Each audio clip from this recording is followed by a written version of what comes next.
আজকের ভিডিওতে আমরা শিখব কিভাবে যে কোনো ফেসবুক পেজ ডিলিট করতে হয়। এই জন্য আমরা চলে যাব ফেসবুকে। এরপর আমরা চলে আসবো এখানে কর্নারে থ্রি ডটে। আসার পর আপনি এখানে থেকে আপনার কোন পেজটা আপনি ডিলিট করবেন সেটা আপনি চয়েস করবেন। আমি এই পেজটা ডিলিট করব, তো এখানে আমরা চলে যাব। যাওয়ার পর আমরা এখানে প্রোফাইলে প্রবেশ করব।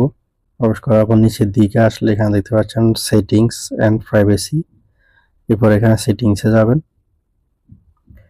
যাওয়ার পর নিচের দিকে আসবেন। একদম নিচের দিকে আসার পর এখানে দেখতে পাচ্ছেন অ্যাক্সেস অ্যান্ড কন্ট্রোল লেখা আছে, এখানে টাচ করবেন।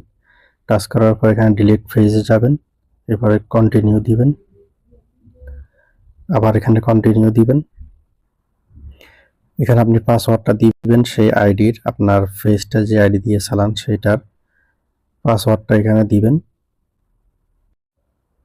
দেওয়ার পর এখানে কন্টিনিউ দিবেন। কন্টিনিউ দেওয়ার পর এখানে ডিলিট পেজে দিলে পেজটা ডিলিট হয়ে যাবে।